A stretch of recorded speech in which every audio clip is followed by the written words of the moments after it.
కీర్తనల గ్రంథం 63:3.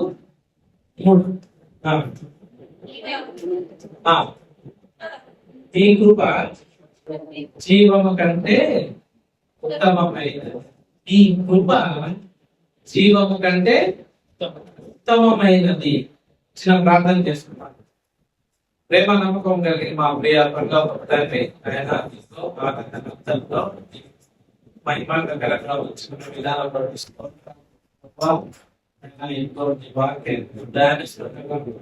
మాట్లాడండి. ఆయన మహిమాకరంగా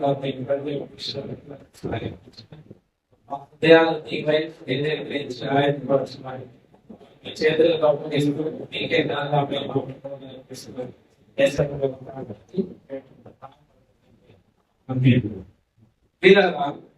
మన జీవితంలో ఉన్నతమైన దేవునికి మనకి ఎవరు ఉన్నతమైనది ఏంటి? మనకి దేవుని యొక్క స్థితి. మన జీవితంలో అత్యధికంగా మనం ఉంచాల్సిన వ్యక్తి ఎవరు అని అంటే దేవుడు. దేవుడు అంటున్నాడు కదా, ఏమని? నేను తప్ప ఇంకా వేరే ఎవరు నీకు. ఈ లోకంలో ఏదైనప్పటికీ మన మానవులుగా మన ఉన్నతమైన స్థితిలో మనం ఎవరు ఉంచుకోవాలి? మన ప్రియ ప్రభువుని ఉంచుకోవాలి. మనం అదే రీతిగా కొన్ని లేఖనాలు చూస్తే భక్తులు ఏమంటారు? కొండల వైపు ఇంకో దగ్గర ఆకాశం వైపు. అంటే కొండలు ఎక్కడ ఉంటున్నాయి? ఎత్తైన ప్రదేశం. ఆకాశము ఎత్తైన ప్రదేశం. సో మన చూపు ఎక్కడ ఉండాలి? ఎత్తైన. మన దేవుడు ఎక్కడ ఆశీనుడై ఉన్నాడు? ఉన్నతమైన స్థితిలో ఆశీనుడై ఉన్నాడు. సో మన దేవుడిని ఆ హైయెస్ట్ ఉన్నతమైన వారిని మనం ఆరాధించే మనం ఎటువంటి ఎక్సలెంట్ అంటే ఉన్నతమైన స్థితిని ఆయనకు కల్పిస్తూ మనం ఏం చేయాలి? మన ఆరాధన కానీ, మన యొక్క జీవితాన్ని కానీ, మన యొక్క వ్యక్తిగత సంబంధమైన ప్రతి విషయాన్ని కానీ ఆయన ఏం చేయాలి? వచ్చి ఆయన్ని హెచ్చిస్తూ ఆయన్ని ఆరాధించాల్సిన వారిగా ఉంటున్నాం. అదే రీతిగా మనం చూసినట్లయితే ఇక్కడ కయ్యూ హేబేలు చూసినట్లయితే వాళ్ళు ఏం చేశారు?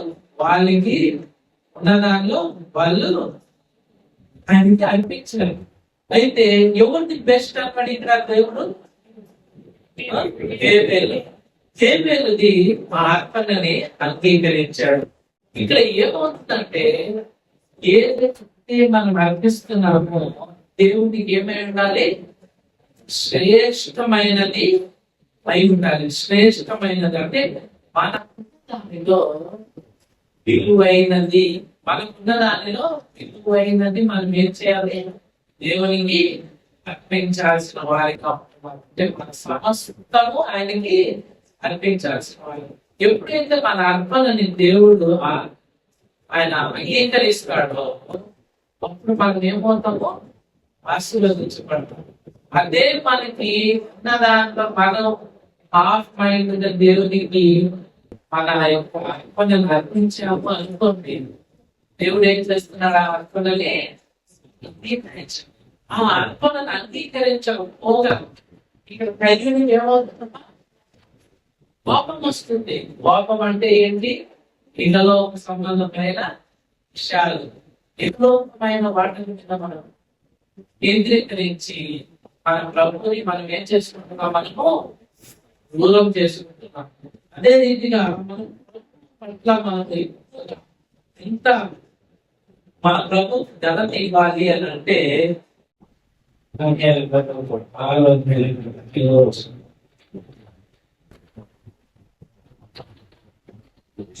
అందుకు ఆ మనుషులు దేవుని పద్ధతి విషయం అయితే కానీ మరి ఏ విషయమైనా మరి ఏ విషయంలో ఆయనలో అతనిలో లోపము కనుగొనలో లేవు అనుకునేది. ఇక్కడ ఎవరు విషయంలో అంటున్నారు, ఇక్కడ రాస్తున్నారు దానియేలు విషయంలో. దానియేలుకి సమస్తం వాళ్ళు ఏర్పాటు చేసి తనలో ఏం చేయాలనుకున్నారు, డిఫెక్ట్ చూడాలి అని అనుకున్నాడు. మన యొక్క జీవితంలో ఇహలోకంలో సాతాను శోధనలకి, దిగులోక ఇబ్బందులకి, లేదా ఎన్నో ఒక్కొక్క వ్యక్తిగత విషయాలకి మనం నిజంగా పడిపోతున్నామా? దేవుని వైపు నిజంగా మనం కేంద్రీకరించి ఆయన మీద ఆధారపడతాం. నేను చూసినట్లయితే దానియేలు ఎప్పుడు ఏం చేసేవాడు, ప్రార్థించేవాడు. రోజు ఆయన ఏం చేసేవాడు, ఎటువైపు చూసి, దర్శనం లేని వైపు చూసి ఆయన ఏం చేసేవాడు, ప్రార్థన చేసేవాడు. మన యొక్క ప్రతి విషయంలో మనం సంతోషమే కానీ, దుఃఖమే కానీ, ఆనందమే కానీ, ప్రతి విషయంలో దేవునితో మన నేటి గురించి ప్రార్థన చేసి ఆయన యొక్క అనుగ్రహం పొందుతున్నామా? ఎందుకు అని అంటే ఇప్పుడు చాలా మంది వ్యక్తిగతంగా చూసినట్లయితే మనము ఏదైనా సంతోషకరమైన వార్త వచ్చింది అనుకోండి, ఎవరితో షేర్ చేసుకుంటాం? మనకి బాగా సన్నిహితం. దుఃఖమైనది కూడా ఏదైనా వచ్చిందంటే ఎవరితో సన్నిహితం షేర్ చేసుకుంటాం, మనకి సన్నిహితం. అట్లా మన జీవితంలో కలిగే ప్రతి ఒక్కటి మనం ఎవరితో షేర్ చేసుకుంటాం? మనకి ఉన్నతమైన స్థితిలో ఉన్నవాడు ఎవరు? మన ప్రభు. మన దేవుడు మన కొరకు ఏం చేస్తున్నాడు, నిత్యం విజ్ఞాపన చేస్తున్నాడు. మన కొరకు ఏం చేస్తున్నాడు, విజ్ఞాపన చేస్తున్నాడు. అటువంటి దేవుడికి మనము మన యొక్క షేర్ చేసుకుంటున్నామా లేదా? అంటే మనకి ఏదైనా రాగానే మనం ఎవరితో షేర్ చేసుకోవాలి? మన ప్రభుత్వ నిజంగా మనకున్న గొప్ప తరుణము, మనకున్న భాగ్యము ఏంటంటే వాస్తవానికి చాలా మంది నేను అనిపిస్తుంది నా వరకే. మనం దేవుడితో మాట్లాడాలంటే ఏం చేయాలి? దమ్మును ఎక్కడ ఉందా అక్కడ మోకాలు వేసి ప్రార్థన చేస్తే చాలు. మనకున్న గొప్పతనం ఏంటి? మనం ఎక్కడున్నా కూడా మన ప్రభుత్వం నిజంగా మాట్లాడాలా అనుకుంటే మన ఆ ప్రదేశంలో మనం వెళ్ళి మోకాలు మనము ప్రార్థన చేసి ఆయనతో మన యొక్క ఆనందాన్ని కానీ, బాధని కానీ, లేదా అవసరాలని కానీ షేర్ చేసుకుంటే వెసులుబాటు, షేర్ చేసుకునే ఆపర్చునిటీ ఉంటుంది. సో మనం గొప్ప దేవుడిని నిజంగా మనం అలా చేయగలుగుతున్నాం. ప్రాముఖ్యత మనం ఇస్తున్నామా? ఆయన్ని ప్రతి విషయంలో ఆయన ఉన్నతమైన స్థితిలో ఉంచగలుగుతున్నామా అనేది మన యొక్క. సో దేవుడు మనల్ని ఎందుకంటే నేను మొదటిగా చెప్పినట్టు తండ్రి కుమారుడిని ఉన్నతమైన స్థితిలో చాలా. మన ప్రభు మనల్ని ఎక్కడ పెట్టాలనుకున్నాడు? ఉన్నతమైన స్థితిలో ఉంచాలి. రాజు ఎదుట మిమ్మల్ని ఉంచగలను, మిమ్మల్ని రాజు ఎదుట మిమ్మల్ని నిలబెట్టగలను అని చెప్పాడు. అదే ఇంకా మన రాజుగారు సో మనం రాజైనప్పుడు మనం ఏమంటున్నాం? ప్రిన్సెస్ అంటారు కదా, రాజు పిల్లల్ని ప్రిన్స్ అంటారు. అట్లాగా మన ప్రభువు మనల్ని ఒక రాజకుమారుడుగా ఉంచుతాడు. మనం నిజంగా దేవుడికి ఆ హోదా ఇవ్వగలం. మన ప్రభువుకి ఆ స్థితిని మనము ఇవ్వగలుగుతాము. లూకాసు వార్త 18వ అధ్యాయం 14వ వచనం. లూకాసు వార్త 18:13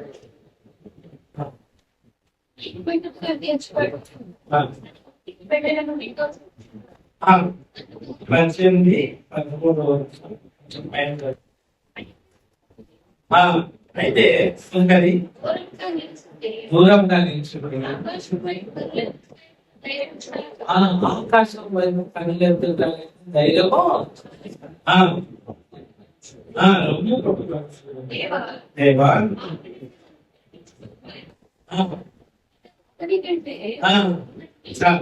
ఇక్కడ ఏమవుతుందంటే పాపినైన నన్ను మరణించుకోవాలంటే ఆకాశం పైన కళ్ళెత్తడానికైనా ఆయనకి ధైర్యం చావాలి. సో మన ప్రభువు ఎంత గొప్పవాడంటే మనం చూసినట్లయితే మోషే ఆయనతో ఎంత కాలం ట్రావెలింగ్ చేసి ఆయన కోరిక ఏంటి, ఒకసారి నన్ను ఒకసారి ఏమంటాడు, అయ్యా సరే నువ్వు కోరావు కాబట్టి నేను నీకు చూస్తాను, నీ వీలైతే చూడు అని ఏమంటాడు. ఆ పంట సందులో వెళ్ళి నేను నా వైపు అని బ్యాక్ సైడ్ అంటే చూడగలిగాడా, వెలుతురు మటుకు చూడగలదు. సో అంత గొప్ప దేవుడు, అంత ప్రకాశమైన దేవుడు, అంత పవర్ఫుల్ దేవుడిని మనము మనకి ఎంత అధికారం ఇచ్చాడు ఆయన.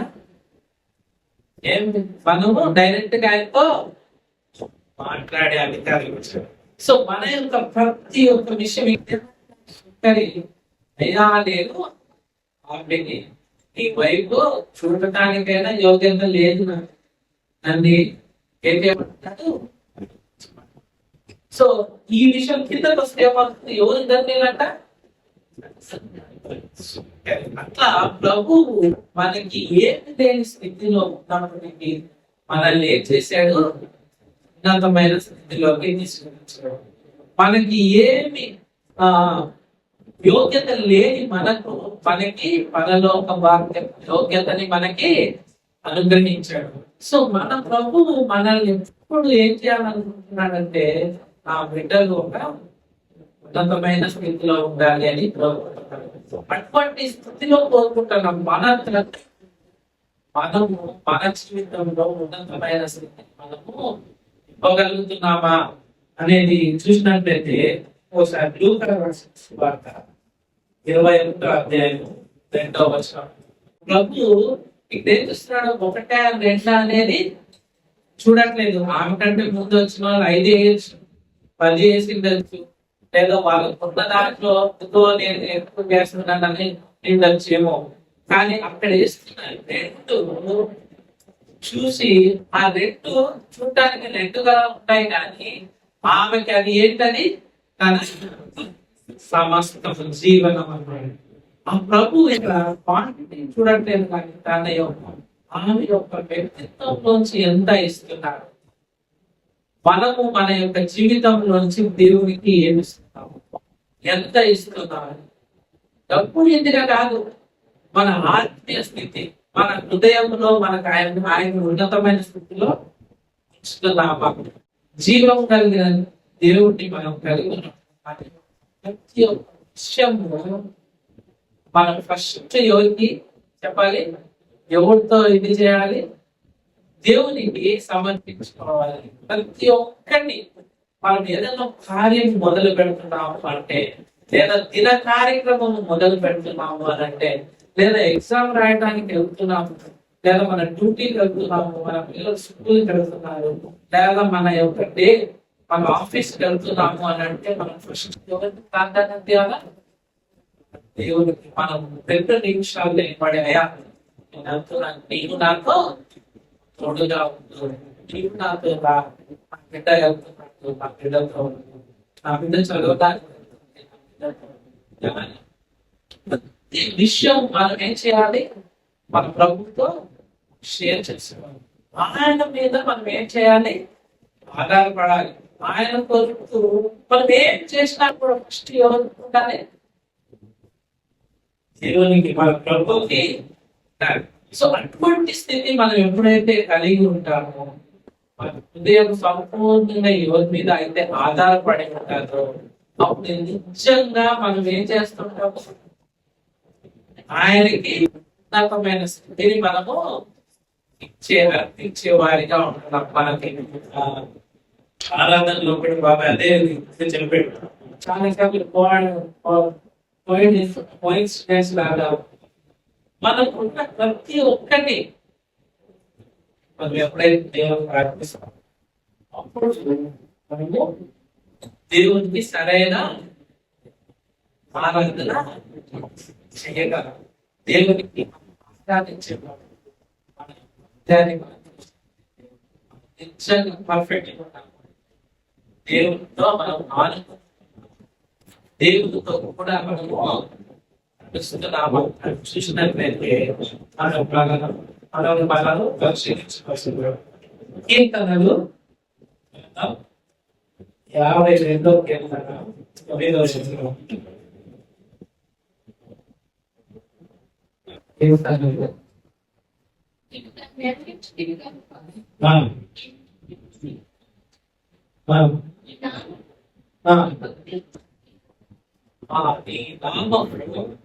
భక్తుల దృష్టికి ఉత్తమమైనది. మళ్ళీ ఒకసారి చదవాలి, మళ్ళీ ఒకసారి ఫస్ట్ నీవు దానిని నెరవేర్చి కనుక నేను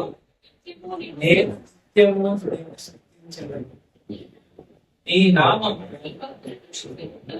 నీ భక్తుల దృష్టికి ఉత్తమమైనది. ఇక్కడ నేను ఆ లెటర్ స్టార్ట్ అయినప్పటి నుంచి నేనేమనుకుంటానంటే, నీవు దాన్ని నెరవేర్చి గనుక అన్న దగ్గర నేను దానికి ముందు నేనేం యాడ్ చేయగలను? ప్రభు మనకు ఏం నెరవేర్చాడు? ఆ శిలువ యాగం ఏం చేశాడు? ఆయన మన కొరకు నెరవేర్చాడు. ఆయన ఆ పరలోకం వీడి వచ్చి మన కొరకు ఎన్నో పనులు శ్రమ పొంది మనకు మన కొరకు ఆయన హింసం పడి మన కొరకు ఆ శిలువను మోసి ఆ కలువరి గీతపై తన ప్రాణాన్ని అర్పించాడు. ఆయన ఏం చేశాడు? మన కొరకు ఆ బలియాగాన్ని నెరవేర్చాడు. ఆయన నెరవేర్చాడు కాబట్టి ఇలా చదవండి. నేను దాన్ని స్మరించి కనిపెడుతున్నాను. నెరవేర్చాడు కాబట్టి నెరవేర్చాడు కాబట్టి నీ నామము భక్తుల దృష్టిలో, అంటే మన యొక్క దృష్టిలో మన ప్రభు ఒక నామం ఏమై ఉండాలి? ఉత్తమమైనది. మనం ప్రతి విషయంలో ఆయన యొక్క నామము ఉత్తమమైనది. దాన్ని బట్టి మనం ఏం చేయాలి?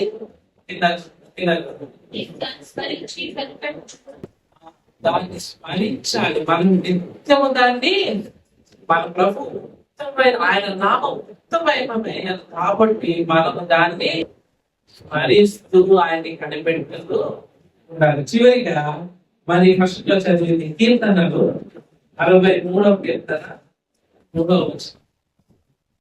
చివరిగా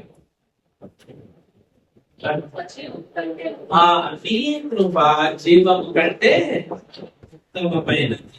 మన జీవితంలో మనకి ప్రాముఖ్యమైనది ఏంటి? మన జీవితమే. మన జీవము లేనిదే ఈ శరీరం ఏంటి? వ్యర్థం. మన జీవం లేకపోతే శరీరం ఏమైపోతుంది? ఇప్పుడు ఫర్ ఎగ్జాంపుల్ ఈ శరీరంలో జీవం లేదనుకోండి, ఏమవుతుంది? తీసి మంటి అయిపోవాలి. కాబట్టి ఈ యొక్క శరీరానికి వ్యాధి ఎప్పుడు ఉంటది? జీవం ఉన్నప్పుడే. అటువంటి జీవము ఏమై ఉంటుంది మనకి? యాజ్ ఏ విశ్వాసులుగా, భక్తులుగా, యాజ్ ఏ బిలీవర్స్ గా మనకి జీవం ఏమై ఉంటుంది? నీ కృప జీవము కంటే ఉత్తమమైన ఆయన కృప మీద ఏంటంటే మనం ఏం చేయాలి? ఆయనతో ఏకీభవించాలి. మనం ఎల్లప్పుడూ ఆయనతో సాన్నిధ్యం కలిగి జీవించాలి. మనం నిత్యము ఆయన మీద, మనం నిత్యము ఆయనతో కూడా నడిచే వారిగా ఉండాలి. ఆయనతో ప్రతి ఒక్క విషయము ఆయన్ని ఉన్నతమైన స్థితిలో పెట్టుకుంది. ఉన్నతంగా మనం ఆయన్ని ఆరాధించినాం. నిత్యంగా మన ప్రభు యొక్క కృప మన మీద నిత్యం ఉంటుంది. మనతోనే కాదు, మన పిల్లలకు కూడా ఆయన యొక్క కృప అందరం కలిగి